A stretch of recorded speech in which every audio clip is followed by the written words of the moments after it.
Buongiorno a tutti, attendiamo un attimo che si registrino e partecipano tutti gli iscritti, i soliti 2-3 minuti, e poi diamo la parola al dottor Borgo per l'introduzione e i saluti iniziali.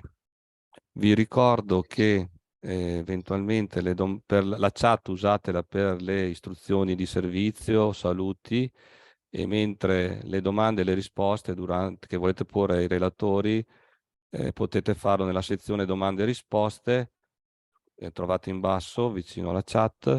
Se verrà data risposta per iscritto, lo troverete all'interno della sezione, oppure in alternativa, se la risposta è data a voce, sarà segnalato risposta data a voce.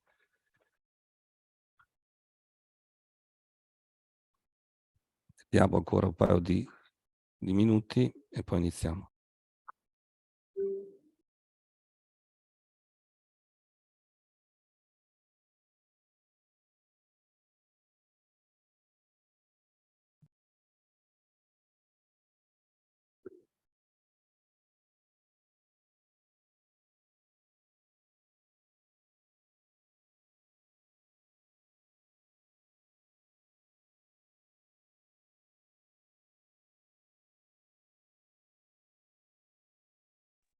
Un'ultima informazione per tutti i partecipanti: l'evento verrà registrato e sarà poi messo disponibile nel canale di Agenda Digitale su YouTube della Regione del Veneto nei prossimi giorni.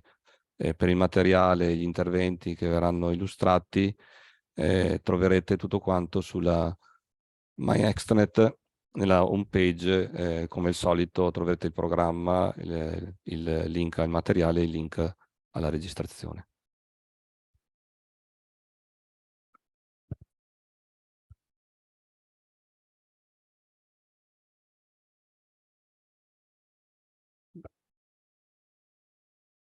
Direi che possiamo iniziare, dottor Borgo. Sì, A lei la parola. cominciamo, sono passati 4 minuti accademici, erano 5 di solito, comunque non importa, anzi era un quarto d'ora.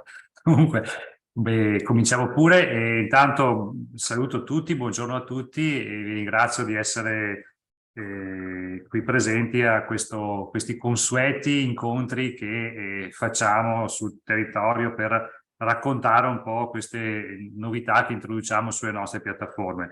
Innanzitutto oggi parleremo dell'amministrazione trasparente. Prima di tutto ci terrei a ringraziare Alessia e Paolo, rispettivamente del comune di Belluno e di Thiene, che poi saranno anche i relatori di questo webinar.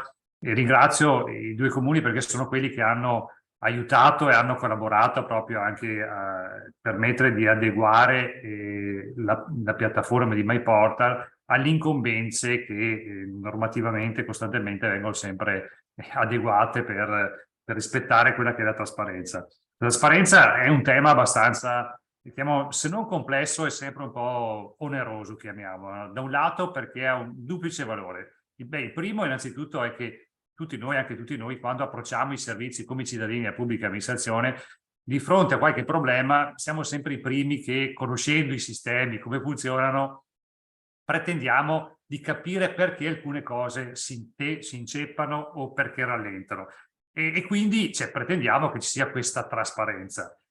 Viceversa, però, quando invece da operatori della pubblica amministrazione la trasparenza è un'incombenza che non vorremmo mai prendere in mano perché è un peso fondamentalmente, è un peso perché dobbiamo capire quali sono gli aspetti, che poi non la rispetti c'è anche un rischio anche civile, diciamo che di responsabilità che rischia poi sempre di portarsi appresso, e dall'altro perché vorremmo più concentrarci magari a erogare i servizi ai cittadini più che preoccuparsi a tutta quella che potremmo definire un po' la burocrazia anche difensiva, no?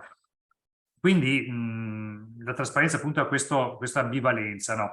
Il nostro modello però che noi vorremmo portare avanti è appunto l'idea di sviluppare anche come regione delle piattaforme, nasce proprio nell'ottica di far sì che il lavoro di alcuni possa essere poi beneficiato da tutti quanti fondamentalmente. Quindi ad oggi quello che presentiamo ad oggi è il lavoro che abbiamo fatto grazie appunto al comune di Belluno e al comune di Thiene, che poi ne beneficeranno in maniera parallelamente, in maniera semi-automatica anche, tutti quelli che partecipano e che lavorano, che operano quotidianamente con le nostre piattaforme.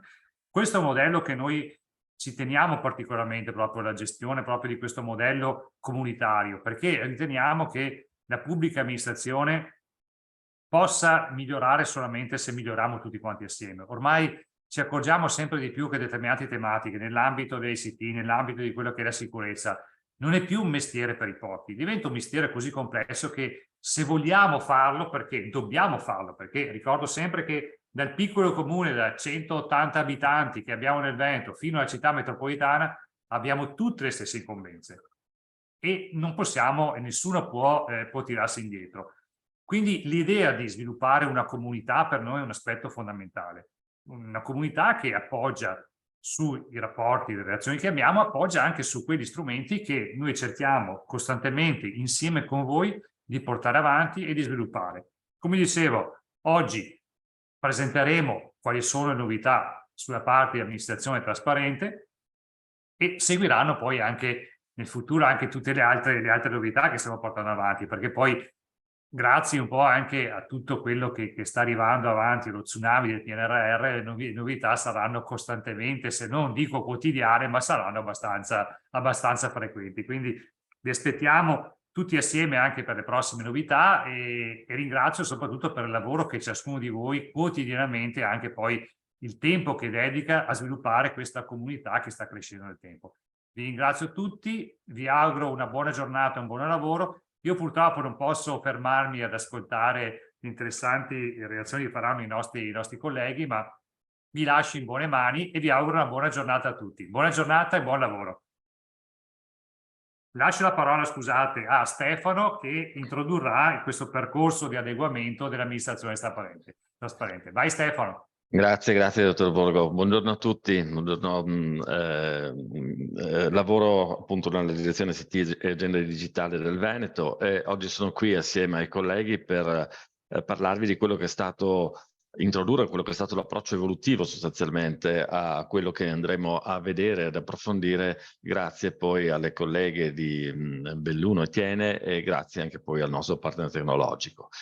Beh, innanzitutto vorrei sottolineare proprio, e mi associo assolutamente a quanto già stato detto dal dottor Borgo, vorrei sottolineare l'importanza di queste collaborazioni. Noi come Regione non siamo una realtà che produce del software, siamo una realtà che mette a disposizione delle piattaforme abilitanti.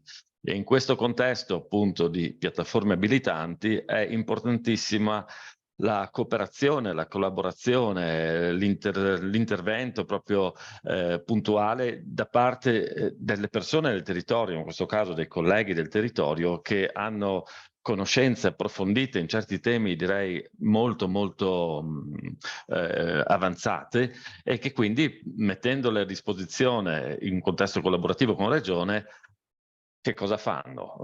Sostanzialmente riescono ad ottenere quello che è un obiettivo importante senz'altro per il proprio ente, ma consentendo allo stesso tempo di raggiungere il medesimo obiettivo, come diceva prima il dottor Volgo, per tutti gli enti che utilizzano poi i prodotti messi a disposizione da quella piattaforma.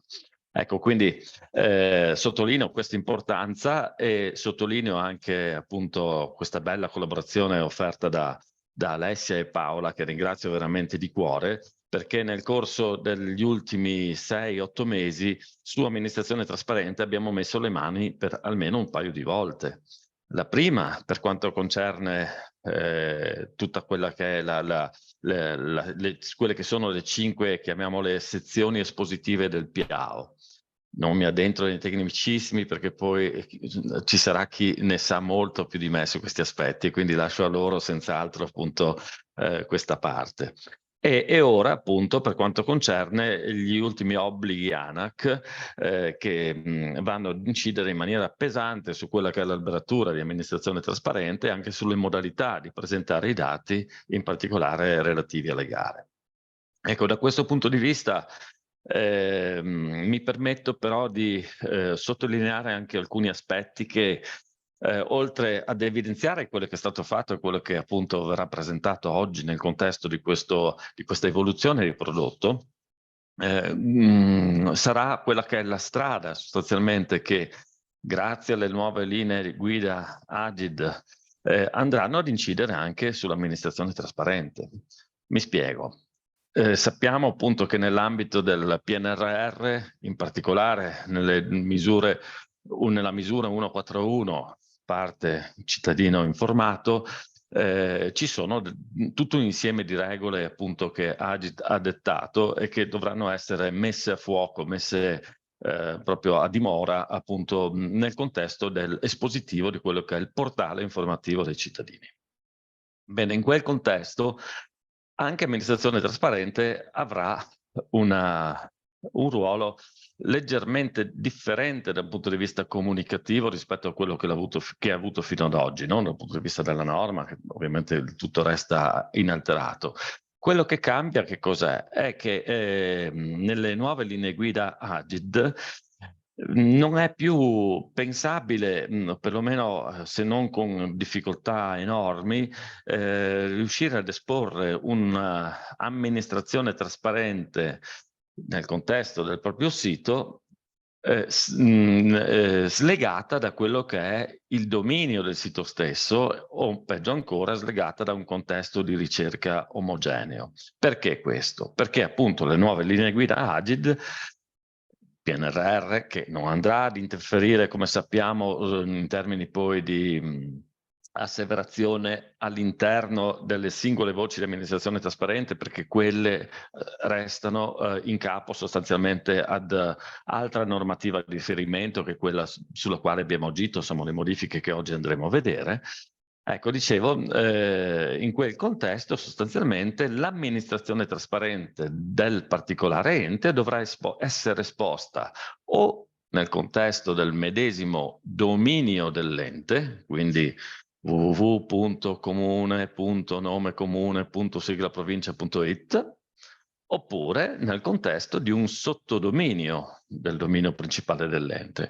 Quindi questo è quello che ci dicono le nuove linee guida. Quindi non potrà più esserci una link, un puntamento sostanzialmente ad un'applicazione esterna che esporrà l'amministrazione trasparente su un dominio totalmente differente che nulla ha a che vedere col dominio dell'ente stesso. Ecco, e questo è un qualche cosa, ripeto, che rientra nel contesto delle nuove linee guida Agid e mi permetto di sottolineare che per chi ha appunto MyPortal e l'amministrazione di MyPortal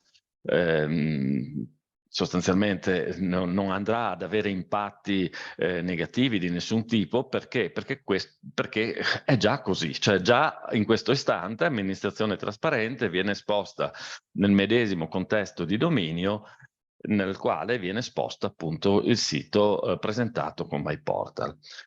Va fatta molta attenzione invece, come dicevo, per chi ha una situazione mista, e da questo punto di vista abbiamo in atto delle evoluzioni, delle evolutive, più che delle evoluzioni prodotto, delle evolutive sostanzialmente, che in tempi abbastanza brevi consentiranno anche a chi ha sostanzialmente attualmente soluzioni di terze parti in termini di amministrazione trasparente, e apro e chiudo una parentesi, questo avviene sostanzialmente perché magari a monte ci sono dei gestionali che producono della documentazione specifica. Il riferimento più immediato che mi viene è quello a delibere e termine, che poi hanno degli automatismi di pubblicazione all'interno della sezione amministrazione trasparente. Ecco, dicevo, in questo contesto noi stiamo per appunto far evolvere ulteriormente il prodotto affinché vengano esposte delle interfacce, delle API in termini tecnici, che recepite appunto dal software house che ha sviluppato il proprio gestionale, delibera, determina o quello che è, recepite, possano continuare a mantenere quel grado di automatismo che magari a suo tempo aveva motivato una scelta esterna di amministrazione trasparente e parimenti anche di Albo Pretorio, garantendo, ripeto, il mantenimento dell'automatismo stesso e pubblicando i contenuti, questa volta non più nella sezione amministrazione trasparente esterna a MyPortal, ma nell'amministrazione trasparente nativa, integrata nativamente all'interno di MyPortal stesso. E non è che ci si possa esimere in termini, diciamo così, contrattuali, commerciali, dal fare questo, perché lo sappiamo e questo viene ribadito in maniera molto molto forte anche delle ultime appunto linee guida Agid, che già il CAD parecchio tempo fa prevedeva appunto una interoperabilità applicativa che adesso diventa una interoperabilità applicativa sempre più estesa, che va ad intrecciare senz'altro applicazioni in sé, come ho appena esemplificato, ma andrà a interessare sempre più anche i servizi. Quindi una interoperabilità applicativa sui servizi, basti pensare che nel stesso contesto della 141 PNRR c'è l'altra componente, l'altra faccia che si affianca al cittadino informato, che è quella di cittadino attivo. Ecco, anche in quel contesto la Regione ha una proposta assolutamente, direi, all'avanguardia dal punto di vista tecnologico. Perché? Perché ha già recepito un contesto di questo tipo. Per noi è una cosa, direi, normale che all'interno di un medesimo ente ci possano essere dei servizi proposti da più realtà, da più sostanzialmente aziende ICT. Quindi la soluzione che Regione del Veneto mette a disposizione in questo contesto è una soluzione che parte da questo presupposto di base. Per noi questo è un requisito di base, un po' come quello, appunto, dicevo, dell'amministrazione trasparente. Quindi il fatto di avere un luogo unico dove esporre determinati contesti e permettere, mediante opportune interfacce, di interagire con quei contesti stessi. Ecco, concludo per non andare poi ad intralciare altre tematiche che nulla hanno a che vedere con l'amministrazione trasparente. Concludo dicendo quindi quello che stiamo vedendo oggi, quello che adesso andremo a vedere grazie all'aiuto dei colleghi delle colleghe e dei colleghi che mi seguiranno, è appunto un contesto di evoluzione importante di prodotto, realizzato, come dicevo all'inizio, grazie ad una collaborazione importantissima da parte di persone esperte del territorio che sono qui presenti, ma il cerchio potrebbe tranquillamente allargarsi appunto su questo e su altri temi anche a molti dei presenti a questa sessione. Ecco, dicevo, andremo a vedere questo, ma teniamo subito presente che ci saranno delle ulteriori evoluzioni appunto di prodotto che permetteranno di rendere interoperabili applicazioni di terze parti o servizi di terze parti, e tra questi, in termini di amministrazione trasparente, potranno essere interoperabili tramite appunto interfacce apposite, permettendo a prodotti di delibere, determine sviluppati da terze parti di esporre i propri contenuti su amministrazione trasparente Albo Pretorio di Regione del Veneto. Basta, io direi che questo è un po' quello che in qualche maniera volevo dirvi, volevo introdurre, quindi lascerei adesso la parola, se non erro, ad Alessia e Paola, appunto, che vi faranno una presentazione di quello che dal punto di vista oggettivo poi è stato l'intervento sia sotto il profilo, diciamo, normativo, tecnico-normativo, e poi magari con chi ci seguirà anche andremo a dare uno sguardo a come sono state implementate le cose dal punto di vista pratico-operativo. Grazie a tutti. Grazie Stefano della parola.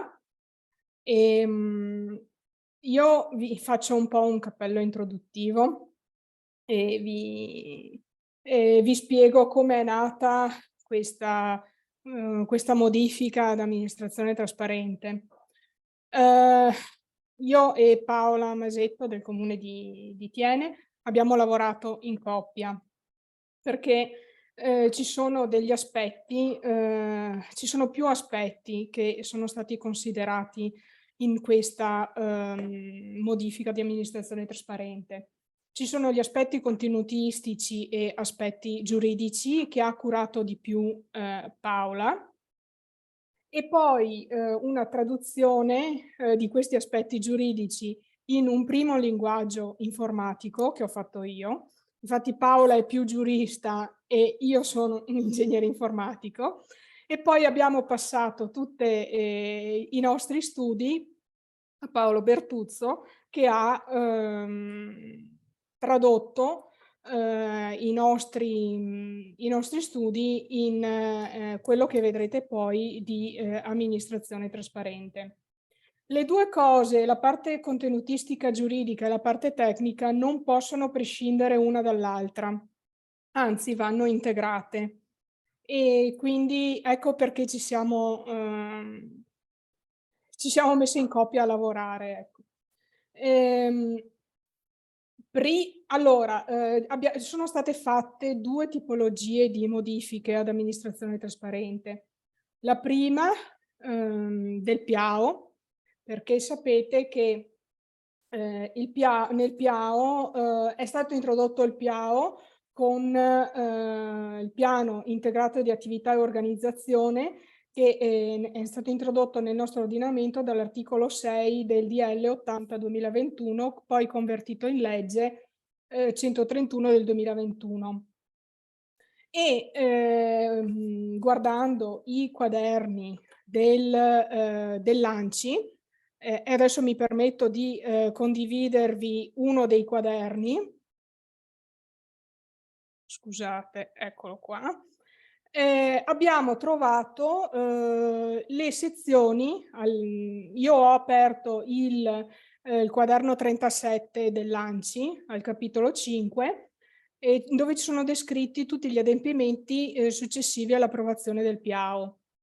E sotto c'è la pubblicazione, e qui vengono descritte le 5 sezioni dell'albero di amministrazione trasparente dove andava pubblicato il PIAO. Quindi noi abbiamo passato queste informazioni a Stefano De Colle, che poi le ha passate alla ditta per la prima modifica appunto del PIAO, dell'alberatura di amministrazione trasparente secondo il PIAO. Poi, altra modifica importante che è stata fatta è venuta a seguito di quello che è stato pubblicato nell'allegato 9 del PNA 2022, rilasciato da ANAC nel novembre del 2022. Come vedete, questo allegato ha bisogno di una interpretazione, perché manca totalmente la dicitura, la denominazione delle voci di secondo livello. Quella di primo livello riguarda i bandi di gara e contratti, quella di secondo livello ANAC l'ha lasciata bianca completamente. Quindi abbiamo dovuto fare un lavoro di interpretazione. E qui lascerei la parola a Paola, che di questo contenuto ne sa molto più di me. Grazie Paola. Buongiorno a tutti. Sì, giustamente la collega segnalava appunto la necessità di tradurre un pochino la griglia rilasciata da ANAC come allegato 9 al PNA 2022, perché in effetti, come dire, sembra semplice non indicare una sezione di secondo livello, però poi, come dire, è semplice quando si propone una tabella in Excel, ma diventa più complicato quando poi lo devo tradurre in livelli di pubblicazione dentro l'amministrazione trasparente. Infatti leggevo una collega che oltre a chiedere quando venisse messa in produzione, rilevava giustamente, adesso non ricordo di che comune, ma l'ho appena fugacemente letto, rilevava come manchi la denominazione di secondo di secondo livello. Se la collega presenta scendendo un attimo, facciamo vedere a cosa mi riferisco. Eccolo qua. Sì, possiamo vedere Alessia, dove c'è la grigia? Ah sì, Scendiamo. scusa Paola. Beh, mi sta per... eccolo qua. Ecco qua. Ecco. In particolar modo segnalo questo. Ci si chiedeva come valorizzare il fatto che ANAC pone al di fuori di atti relativi alle procedure per l'affidamento, quello che fino ad oggi si chiama atti delle amministrazioni aggiudicatrici e degli enti aggiudicatori, lascia fuori sia le informazioni di cui al comma 32 della legge 190, come è ora, sia gli atti relativi alla programmazione e perciò il programma biennale e triennale. Ecco, da questa esigenza di valorizzare il fatto che ANAC metta una bella riga grigia sotto alla quale mi chiede di pubblicare tutto ciò che riguarda le procedure, mentre lascia fuori la programmazione e l'adempimento del comma 32, ci ha fatto riflettere sulla organizzazione che adesso, come dire, in questo contesto intendiamo proporvi. E precisamente, ancorché manchi la denominazione del secondo livello, mantenere l'adempimento del comma 32 come secondo livello. Come secondo livello anche la programmazione e sostanzialmente ciò che prima si chiamava atti delle amministrazioni aggiudicatrici e degli enti aggiudicatori, come dire, cambiare, modificare la denominazione accogliendo quella della fatidica riga grigia che sembrerebbe voler porre un discrimine, un limite tra la programmazione e la sua effettuazione, in modo tale che poi dentro alla sezione, quella che vorrei identificare con questa fatidica linea grigia, io posso andare a individuare tutta una serie di terzi livelli molto più numerosi di prima, che in parte sono solo l'esplosione delle più scarne sezioni oggi presenti e in alcuni casi invece, come dire, risponde all'esigenza di pubblicità e trasparenza più collegata al PNRR. Mi riferisco per esempio alle relazioni e ai rapporti di genere. Perciò magari, ecco, propongo di vedere con Alessia che presenta, ecco, al lato pratico cosa proponiamo dopo aver riflettuto sulle modalità per dare, come dire, valore a questo discrimine grigio che pone questa tabella di ANAC. Proponiamo le informazioni sulle singole procedure che continuerà a funzionare alla vecchia maniera, nel senso sarà collegato alla portlet ABCP, come ci sta facendo vedere Alessia, e lì troveremo la pubblicazione sia tempestiva che annuale del file XML per come dire, rispondere alle esigenze del comma 32. Poi si propone di far diventare la programmazione e perciò l'elenco biennale e triennale, precisando che nulla viene perso di quello che abbiamo già pubblicato per gli enti che lo popolano già. Adesso la collega sta presentando il Comune di Thiene che dal 2021 utilizza il portale.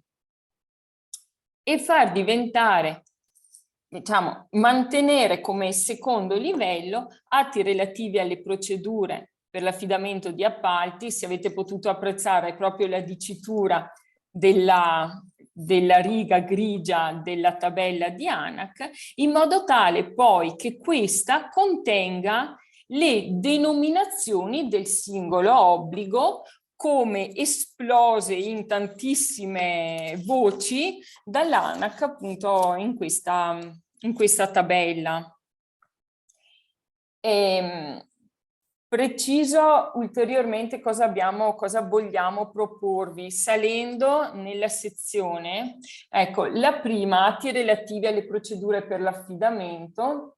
Vedete che c'è scritto procedure avviate fino al 12/6. Ecco, nel caso di Tiene fino al 12/6. Questa sezione, come potrete vedere dal confronto tra la tabella degli obblighi di pubblicazione, quella che ormai conosciamo tutti, allegata alla delibera 1310 del 2016, questa sezione che prima era estremamente omnicomprensiva, nella nuova tabella non esiste più.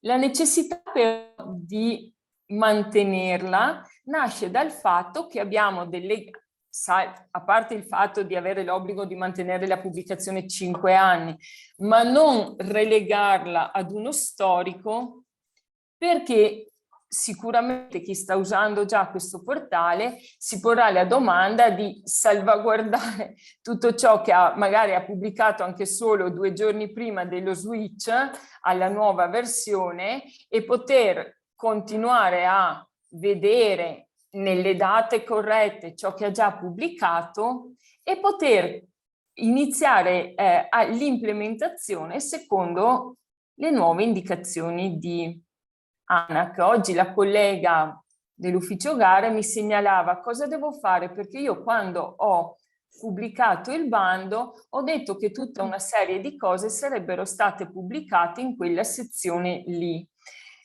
Dico, beh, allora possiamo fare una cosa, la pubblichiamo nella sezione che adesso, come dire, va morendo, e anche che finisce di duplicare la pubblicazione, rende un po' pesantino il sito, ma è un periodo di transizione, anche eventualmente nel posto corretto, perché adesso si vede che le sezioni sono molto più dettagliate. Mentre le altre sezioni che prima erano previste rimangono invariate, sono solo, come dire, implementate numericamente. La precisazione che faccio, che è passatemi il termine, una sorta di libera interpretazione, ma nel tentativo di non aumentare ancora di più le sezioni. La sottosezione che prima si chiamava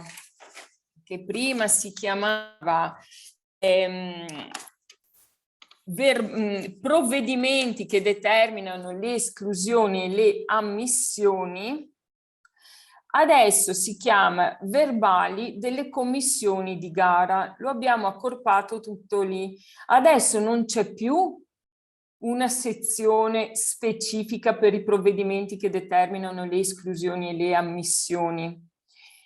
E non c'è neanche, per la verità, un punto preciso in cui ANAC le chiede.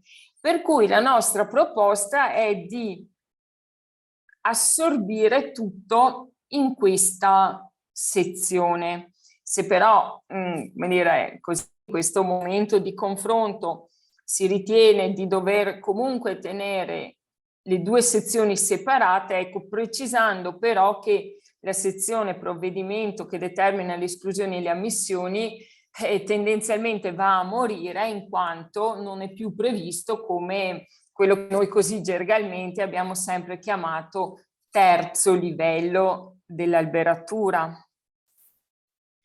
Un'altra cosa che volevo farvi notare: abbiamo aggiunto una specificazione in 2 sezioni, perché diversamente magari sia l'operatore del mercato che l'utente si potrebbe chiedere, oddio, c'è un errore, perché ci sono 2 sezioni che si chiamano nella stessa maniera: pari opportunità e inclusione lavorativa nei contratti pubblici, nel PNRR e nel PNC, ancorché in realtà vadano pubblicate nelle due sezioni cose diverse.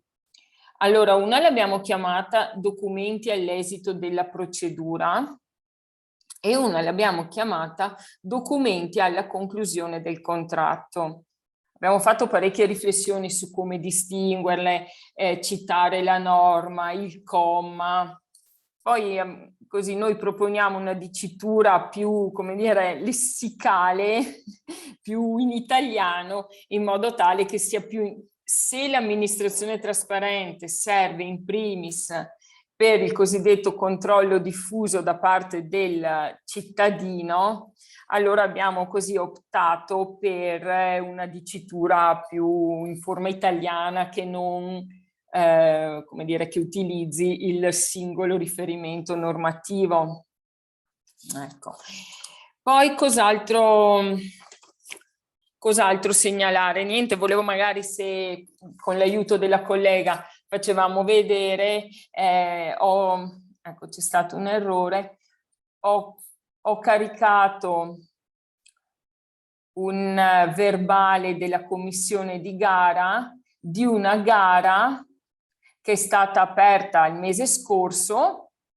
Nella prima colonna, che è quella che appunto, come si diceva, nella nuova alberatura non esiste più, rimane pubblicato tutto ciò che fino ad ora è stato pubblicato relativamente a questa procedura, e poi si vede nella sezione verbali di gara, ecco, verbali di gara l'abbiamo pubblicato anche qua, perché la collega aveva scritto che sarebbero stati pubblicati lì nel bando, ma vi volevo far vedere che, ecco, sono pubblicati anche in verbali della commissione, perché, come dire, la tabella generale che si crea per ogni singolo CIG continua a funzionare nella vecchia maniera. Io posso cercare per singolo CIG e vedrò tutto quello che è stato pubblicato nelle sezioni di terzo livello, oppure posso selezionare un terzo livello e vedere per tutti i CIG cosa è stato pubblicato in quel livello. La funzione, la modalità con cui funziona è la medesima, soltanto che abbiamo, come dire, implementato con moltissime sezioni di terzo livello in più. Questa è la nostra proposta, dopo aver tanto meditato su come dare un significato, un valore, soprattutto appunto alla riga grigia che vorrebbe forse fare uno spartiacque tra la programmazione e la effettuazione di quanto programmato. Noi abbiamo fatto abbiamo messo in produzione per il Comune di Thiene, anche per, come dire, usarlo da cavia e farvi vedere come viene fuori. Ecco, questo momento anche di confronto, se qualcuno ha fatto qualche altro pensiero per dare, come dire, applicazione pratica a questa tabella. Mi sarebbe molto piaciuto poter vedere come ANAC propone la verifica da parte dell'OIV, ma giusto per stare in tema di novità, per il primo anno non propone più delibera e griglia in Excel, ma siamo in attesa del portale web su cui fare le verifiche, per cui non sono riuscita a vedere come propone questa griglia l'ANAC. Sarebbe stato interessante poter fare il confronto, ce lo aspettavamo che quest'anno opere pubbliche e bandi di gare e contratti fossero due delle sezioni oggetto della verifica, perché chiaramente, essendo entrati a gamba tesa nel vivo degli investimenti finanziati col PNRR, insomma, non ci ha stupito questa cosa.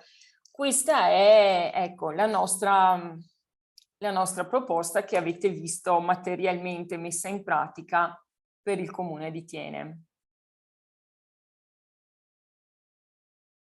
Che è nata appunto da questa joint venture tra me e Paola, E io, lavorando su amministrazione trasparente tutti i giorni, avevo più presente la parte di back office e quindi come introdurre, come caricare i dati, come pubblicarli, e poi Paolo Bertuzzo ha tradotto appunto le nostre informazioni in applicativo.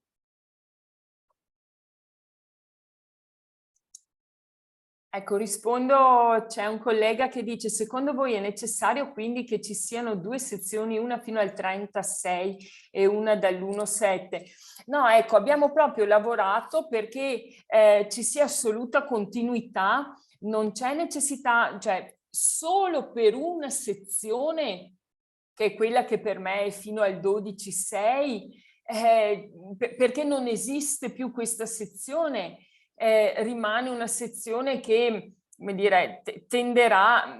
Oggi io ho pubblicato una cosa in quella sezione perché la collega mi dice: sì, ma io ho scritto che i verbali saranno pubblicati lì, perché quando ho bandito ancora non era preciso il momento in cui avremmo fatto lo switch alla nuova amministrazione, per cui c'è quest'unica sezione che andrà a morire non appena i bandi che sono stati pubblicati prima per ciascun comune, prima del passaggio alla nuova amministrazione trasparente, necessiterà probabilmente di alcune pubblicazioni ancora in quella sezione lì, che però è destinata ad andare a rimanere solo come storico nel tempo, per dare la possibilità di gestire i bandi che sono a metà del guado, però le altre 4 sezioni rimangono inalterate, fatto salvo, come dicevo, il cambio di nome, il cambio etichetta di una, ed è stato soltanto aggiunto numericamente un sacco di sezioni per, come dire, rispondere o cercare di rispondere a questa richiesta di ANAC, però non c'è uno storico, abbiamo lavorato proprio nell'ottica della continuità. Ecco, Paola, ho fatto vedere nel frattempo che tu parlavi la sezione di terzo livello di cui tu parlavi, quindi procedure avviate fino al 12/6/2023. Eccola qua. Che è quella che prima si chiamava atti delle amministrazioni aggiudicatrici e degli enti aggiudicatori. Era quella che era la più, per chi l'ha già usata, era quella che veniva maggiormente popolata, perché l'altra era i resoconti della gestione finanziaria, le commissioni di gara, i contratti e i provvedimenti che determinavano le esclusioni. Sono rimaste, è l'unica. Perché è scomparsa questa grande sezione di terzo livello? Perché in sostanza ANAC l'ha esplosa dettagliandola in molte più sezioni di terzo livello. Ecco perché è destinata a morire mano a mano che i bandi di gara lì pubblicati vanno a finire, vanno in aggiudicazione. Però l'obiettivo è stato quello di non perdere niente, di non creare uno storico e un nuovo, in particolar modo per poter gestire le procedure che sono a metà strada, magari bandite ieri e oggi faccio lo switch. Qualcuno fa una domanda, però io i tipi di contenuto, ecco, quando dico la joint venture con la collega alla quale chiedo gentilmente di rispondere perché è più sul pezzo. Non vedo la domanda, Paola. Forse me la sono... Non ho capito se sono stati creati nuovi tipi di contenuto. Ah, ok. Allora, all'interno della... Poi Paolo vi farà vedere il back office di amministrazione trasparente.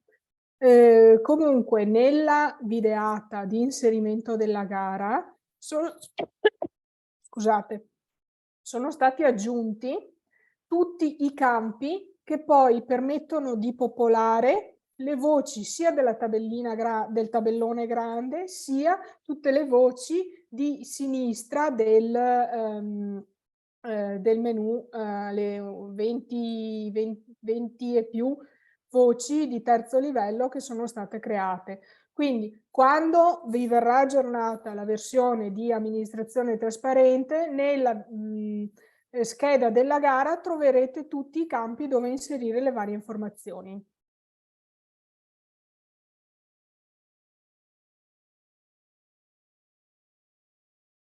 Sì, forse Paola, non so se abbia senso condividere già una schermata per far vedere quello che stavi dicendo, così ha più, diciamo, magari effetto da questo punto di vista. Va bene. Allora, quale back office volevi vedere, Paolo? Io Tiene, ho davanti Tiene in questo momento. Proiettalo tu perché io non ho accesso a Tiene. Certo.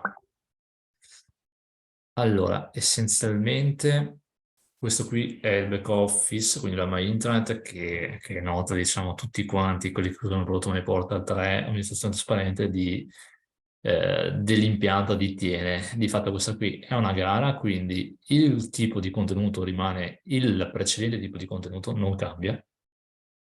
La differenza sta nel fatto che ci troveremo a disposizione tutta una serie di nuovi campi, ognuno dei quali è di tipo allegato, quindi ci permette di allegare dei documenti di fatto, e che riprendono in maniera puntuale la strutturazione della nuova sezione. Quindi di fatto per ogni bando di gara noi abbiamo possibilità di aggiungere da 0 più allegati per ognuna delle sezioni. Quindi di fatto il tipo di contenuto non cambia, rimane il medesimo. Differenza invece per il Piao che da questo punto di vista invece ha un tipo di contenuto nuovo che si chiama appunto Piao, molto semplice e che permette appunto di andare a censire i contenuti per la sezione dell'amministrazione trasparente. Quindi di per sé a livello di back office l'operatore non cambia come lavora o come lavorava finora, rimane pressoché tutto quanto invariato.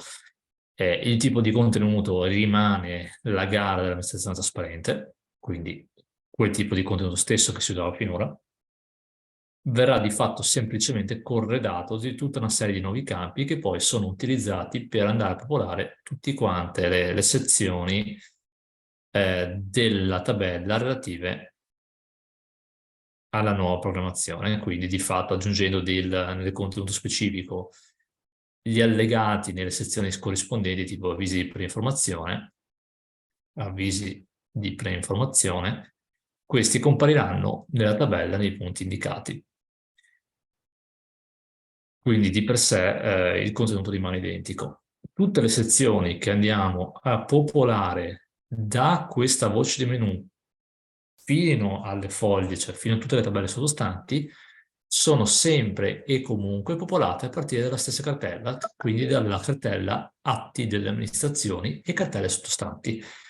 Quindi non troverete in questo caso qui un'alberatura sottostante che richiama una alberatura, ma siete liberi di utilizzare l'alberatura, la cartella 02, creandovi, se volete, delle sottocartellature per rendervi un po', diciamo, l'organizzazione della cartella più agevole, ma tutte le pagine e i componenti vanno a leggere la cartella 02 e i suoi contenuti interni, per cui di per sé, anche a livello, diciamo, di organizzazione dell'alberatura, per lo specifico ente non cambiano le abitudini. In questo caso qui Tiene, ad esempio, ha creato delle sottocartelle per anno, perché per un'organizzazione migliore della cartellatura, rimane la cartellatura così come Tiene l'ha impostata. La stessa identica maniera succederà per tutti quanti gli altri enti.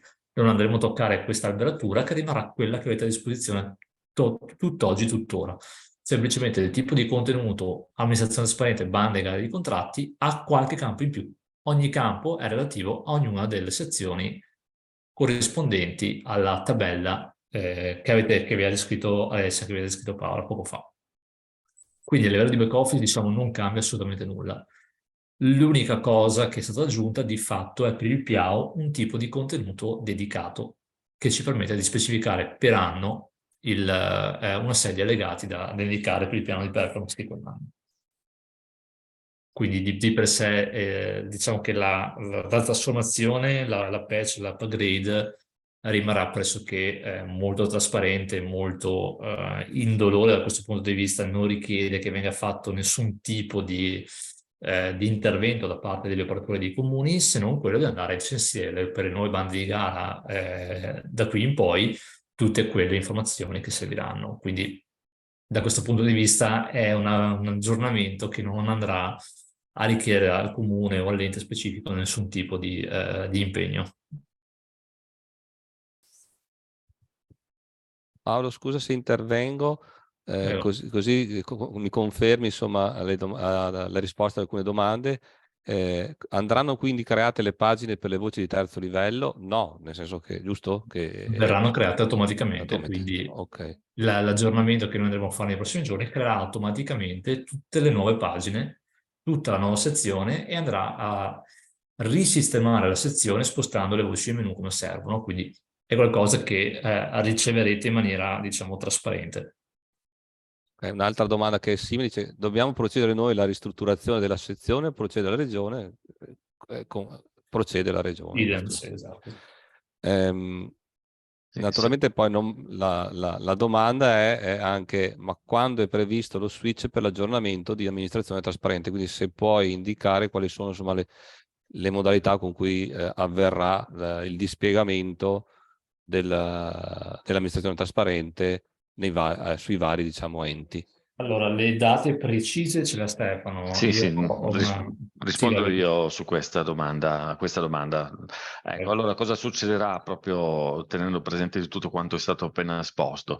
Che a partire da domani, quindi domani venerdì, giorno di lunedì e il giorno di martedì, i nostri tecnici della gestione applicativa andranno a riverberare appunto sugli impianti di tutti gli enti che hanno amministrazione trasparente quanto avete appena visto. Quindi lo riverbereranno, l'operatore lo potrà verificare all'interno del proprio back office, è lasciata a lui comunque l'ultima chiave da girare, cioè lo switch lo farà poi alla fin fine l'operatore, dopo che avrà verificato che tutte le cose siano appunto esposte in maniera coerente e aver inserito quell'eventuale data che mi pare di aver colto va inserita appunto in una voce, in una delle voci, ecco, andrà a pubblicare il sito e in quel momento, pubblicando il sito, il tutto risulterà automaticamente esposto secondo la nuova alberatura, secondo le nuove regole. Come farete a sapere che il vostro impianto è stato aggiornato? Riceverete una mail. Quindi aspettatevi tra domani e martedì sera di ricevere una comunicazione appunto dal nostro supporto. Se per qualche ragione doveste vedere che nel corso della giornata di mercoledì qualche cosa non avete ancora ricevuto comunicazioni, per cortesia contattateci e vediamo di capire se per caso c'è stata un inghippo, una virgola che va sistemata, ma il piano è questo sostanzialmente. Quindi facciamo in automatico, voi lo controllate, inserite la data, pubblicate e il tutto risulta sostanzialmente compliant secondo appunto le nuove regole. Un'altra domanda, per chi pubblica mediante Urbi PA digitale, quindi immagino che sia non so se è un'integrazione a questo punto, sarà possibile ritrovare la nuova struttura?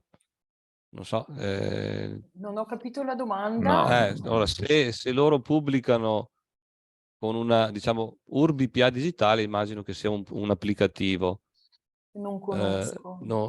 Anch'io non conosco, però Stefano, noi non abbiamo presente integrazioni io credo degli enti terzi sulla nostra amministrazione trasparente. Giusto? No, in questo istante no. In questo istante le pubblicazioni, da che mi risulti, vengono fatte con una gestione manuale da parte dell'operatore, quindi magari nel caso specifico, quindi immagino che si faccia riferimento ad una amministrazione trasparente collegata dentro MyPortal 3 con un link, ma che, come descritto all'inizio, si tratti di un'amministrazione trasparente di terze parti.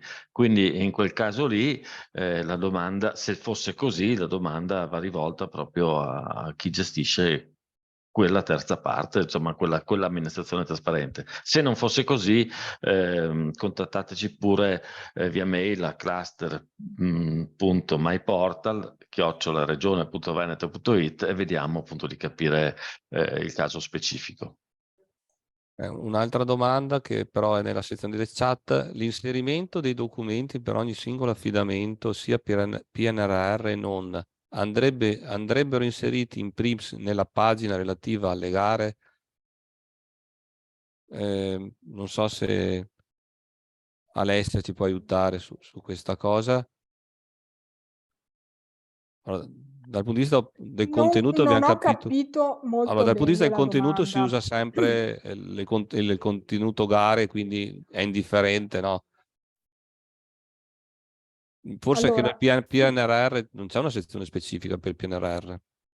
No, c'è una norma, mi permetto, c'è l'allegato al MEF, l'allegato alla circolare 9 del 2022 del MEF, che prevede che che gli investimenti del PNRR abbiano una sezione anche dalla home page del sito di ogni comune. E dice proprio la circolare: fatto salvi gli adempimenti del decreto 33, per cui fatta salva l'amministrazione trasparente, devi pubblicare anche nel sito web tutta una serie di contenuti, e dice anche, e va benissimo quando tu li hai pubblicati in amministrazione trasparente, che tu ci linki, fai il link dalla home page. Infatti anche il Comune di Thiene nelle home page ha una pagina che si chiama Investimenti PNRR, e adesso c'è dentro una serie di cose, e adesso che abbiamo l'amministrazione trasparente bella implementata, la utilizzeremo per fare dei link. Però sono due adempimenti diversi previsti da due norme diverse. Quindi le gare li mettono dentro l'amministrazione trasparente nella sezione che abbiamo illustrato oggi, e eventualmente nella sezione dedicata al PNRR di pubblicità, insomma degli investimenti, faranno dei rimandi, link o altri modi alla sezione. È possibile, per quanto possa appagare la richiesta di pubblicazione nell'home page, anche fare dei link all'amministrazione trasparente, ma proprio l'allegato alla circolare dice: fatti salvi gli adempimenti di trasparenza di cui al decreto 33, cioè li tratta come due cose distinte. Va bene. Poi magari finché rispondiamo alle altre domande, Alessia, ci chiedono se è possibile visualizzare qualche pagina del terzo livello, se riesci a condivido. Esatto, finché magari le mostri finché noi rispondiamo alle altre. Allora, le modifiche per quanto riguarda il PIAO comportano l'aggiunta di una sezione di terzo livello PIAO all'interno delle 5 sezioni indicate dal quaderno ANAC? Sì, la risposta è sì, magari adesso Alessia lo presenta. Sì, sono sezioni di terzo livello, chiamate proprio PIAO. Sì. Intanto ho fatto vedere, per esempio, due documenti di rapporto di genere inserite come voce di terzo livello.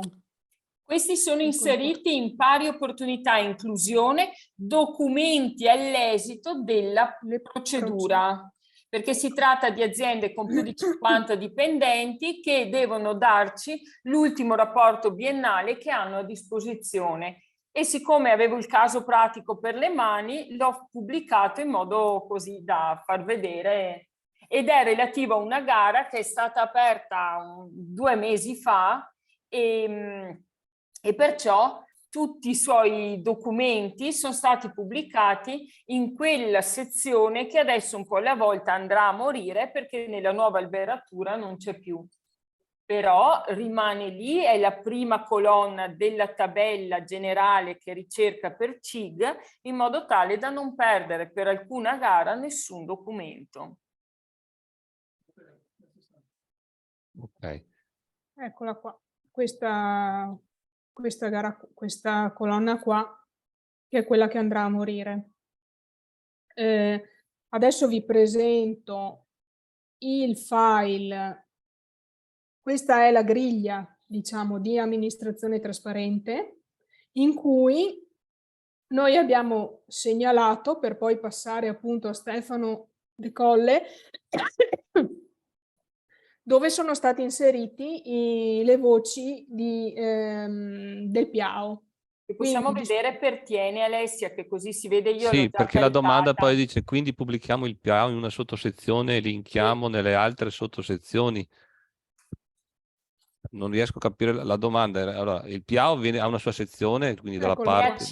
Ne ha 5. 5 viene pubblicato in 5 posti. Ok, nel back office quindi ci sarà c'è un contenuto specifico per il PIAO che permette poi la pubblicazione su queste sezioni, giusto? Sì. Quindi diciamo che l'operatore va nel back office, prende diciamo, il contenuto PIAO, lo compila in tutte le sue parti e poi automaticamente si troveranno pubblicate nella parte che vediamo adesso. Allora, in atti generali, che è Sì. il primo, poi abbiamo, aspettate che vado a riprendermelo perché non me lo ricordo neanch'io. Disposizioni generali, atti generali. Ecco, quello è il primo. Poi ce l'abbiamo in personale, Sì.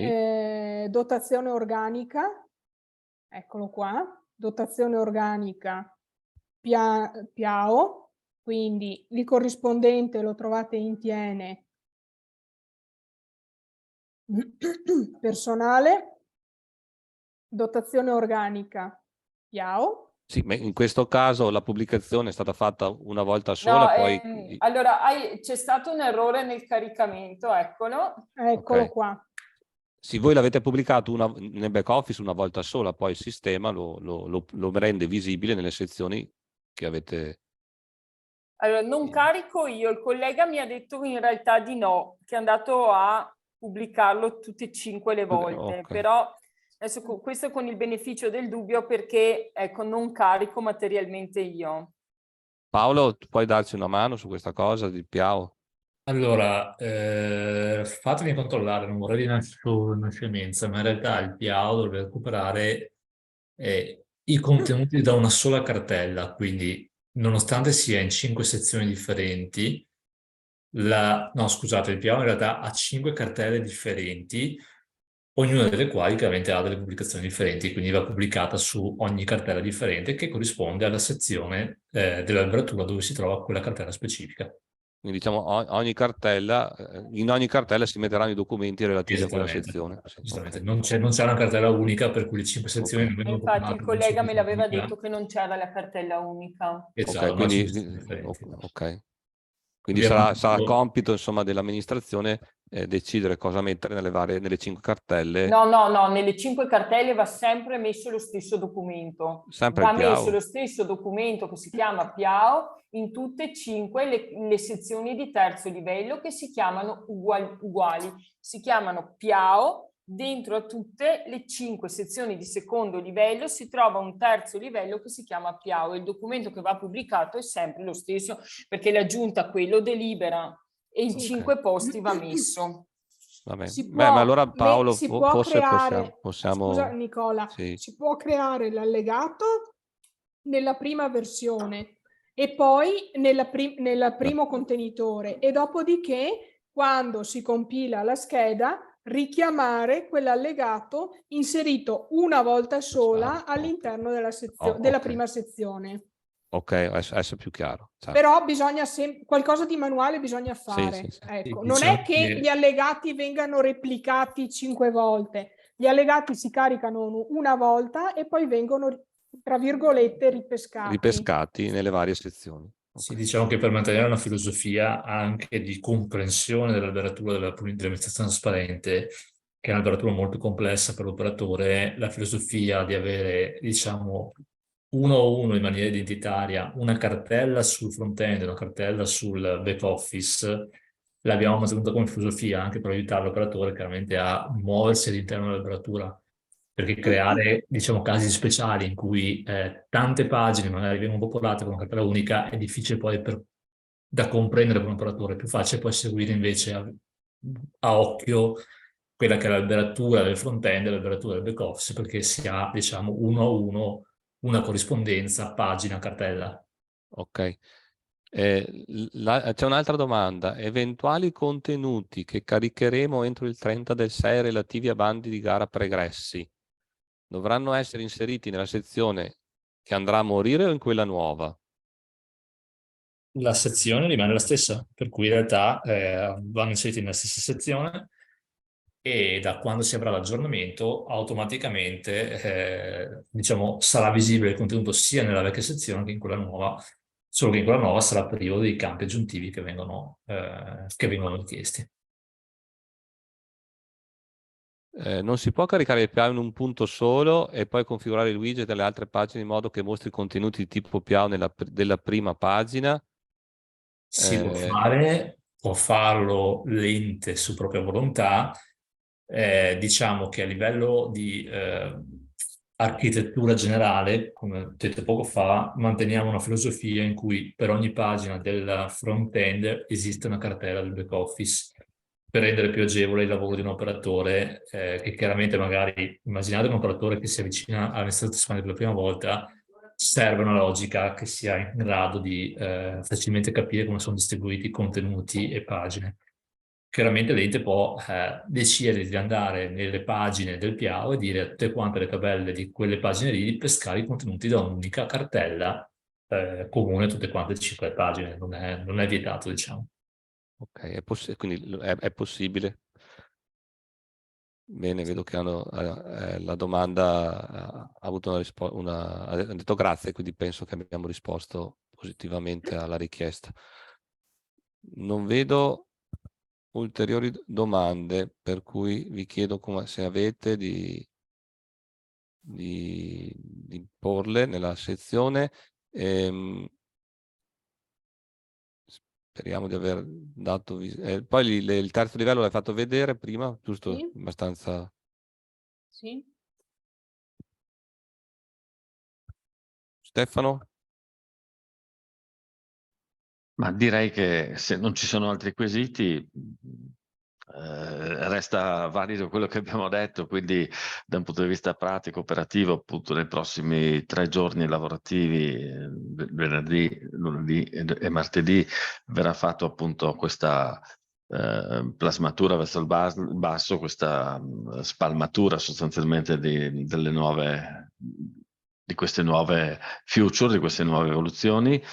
Rinnovo ovviamente il ringraziamento grande veramente a chi ci ha permesso di realizzare tutto questo, quindi a Alessia e Paola in primis e anche ovviamente al nostro partner tecnologico e rinnovando appunto l'invito a tutti proprio ad essere partecipi insomma a questi processi evolutivi che sono assolutamente importanti e che permettono anche ad una struttura come la nostra poi di cercare di fare il possibile per stare al passo con i tempi. In questo periodo di novità ce ne sono tante, tanto che potremmo chiamarle anche con altri nomi, vero? Perché ci stanno veramente sconvolgendo tutto quello che è il nostro modo normale di operare.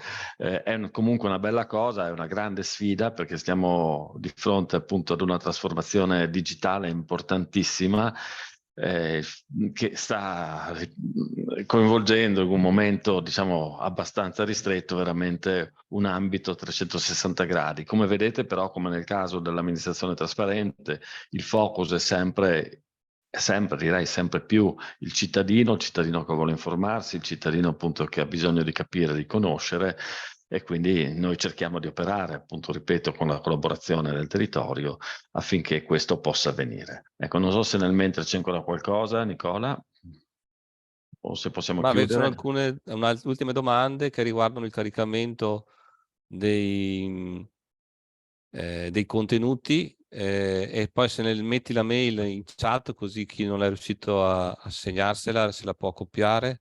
La mail del cluster, Sì, dici? esatto. Senz'altro. Allora, diciamo che il problema, Paolo, è se i contenuti nella nuova sezione di gara possono essere caricati dal PC, ma credo che dal PC si possono sempre caricare i contenuti. Non so se per l'amministrazione trasparente ci sono delle cose diverse. Il problema è che tutte le volte che si carica dal PC il documento viene diciamo, duplicato, oppure si sostituirà uno che è esistente. Paolo, hai capito hai capito meglio il problema? No. Questa difficoltà vale anche per le altre sezioni, dove i documenti potrebbero essere precaricati prima MCS prima di poterli inserire in apposita sezione. No, in realtà, insomma, io ho usato in passato MyPortal. Ci sono due modalità per caricare i documenti. Uno è caricarli prima e poi cercarli, diciamo, e collegarli in un secondo momento tramite il CMS, ma ogni volta in ogni, diciamo, contenitore è possibile caricare direttamente dal PC, basta usare il tastino apposito. Magari se vai in back office, Paolo, lo fai vedere, però in ogni caso no, c'è la doppia scelta, o sfoglio o carico dal PC. Sì, scusate che magari provo a condividerlo. Aspetta un secondo, condividi schermo. Dovreste vedermi. Sì. Diciamo, il problema è carico un allegato Andiamo ad e invece esempio. di sfogliare faccio da PC. Quindi Sì, diciamo abbiamo due possibilità: o scegli il CMS, quindi vado a scegliere un allegato presente in un'altra cartella che ho caricato preventivamente, o c'è il pulsantino scegli il file che ti permette di caricare da PC il file. apre la finestra con tutte le informazioni. C'è sempre la doppia Questa possibilità: qui, o si esatto. precarica, Questa c'è dappertutto, non è... Mi permetto di dire Sì. una cosa. Io per mio modo di lavorare, prima creo il tipo contenuto allegato e dopo lo inserisco all'interno della scheda contenuto o quello che è. Se lo peschiamo direttamente, lasciatemi passare così il termine, dal nostro computer, la scritta che apparirà nella scheda sarà il nome del file. A me questo non piace, ecco perché preferisco creare l'allegato, dargli il nome e dopodiché richiamare il nome. Ecco, tutto qua.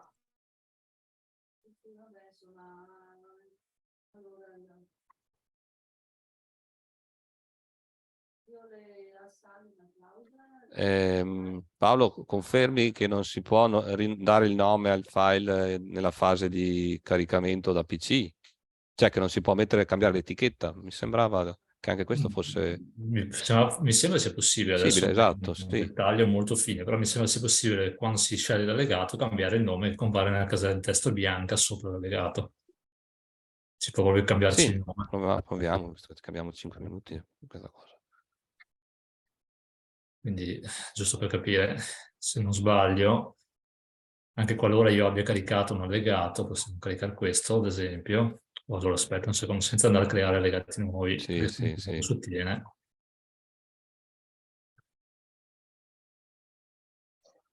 Proviamo a scegliere qualcuno No, sì. Bella. No, ma il tema era quando ne carico da PC, il problema, non quando... Sì, si può, ma si può comunque cambiare anche in fase, quando io vado Sì. su un allegato. Basta prendere, sì, quando viene fuori il nome del file, basta cambiare, metterci la descrizione. Lui sa già che c'è l'altro file collegato. Sì, esatto. Io vi chiedo di provare, insomma, eventualmente segnalate la cosa, ma io ricordo che si può fare. Volevo farlo vedere, però invece qui mi dicono che per alcuni, confermo che in alcuni campi di contenuto di amministrazione trasparente è previsto il caricamento solo il caricamento da CMS, quindi sembra che in alcuni campi, ma magari a questo punto Massimo, se riesci magari tramite la mail di cluster MyPortal a segnalare quali sono e fai delle schermate, verifichiamo se è vero che manca la parte scegli da file, quindi eventualmente su quella faremo un ragionamento. Sì, grazie. Grazie Nicola. Va bene, quindi Massimo con calma tu cerca fai 2 o 3 schermate che possono aiutarci a individuare il caso d'uso e poi su quello facciamo una verifica se c'è una motivazione forte oppure può essere integrato con, diciamo, reso, diciamo, Omogeneo. omogeneo a tutti gli altri oggetti. Stefano, direi che siamo arrivati alla fine del webinar. Io direi che Ringraziamo nuovamente tutti, speriamo, ci auguriamo insomma che questo webinar possa aver riscosso l'attenzione che hanno così, se non altro, cercato di far capire i numeri dei partecipanti. Ringrazio veramente per la chiarezza espositiva di tutti e restiamo a disposizione se ci dovesse essere qualche cosa da chiarire o ulteriormente insomma da approfondire e da applicare. Grazie a tutti, arrivederci. Arrivederci, Grazie, buon lavoro a arrivederci. tutti. Buon lavoro.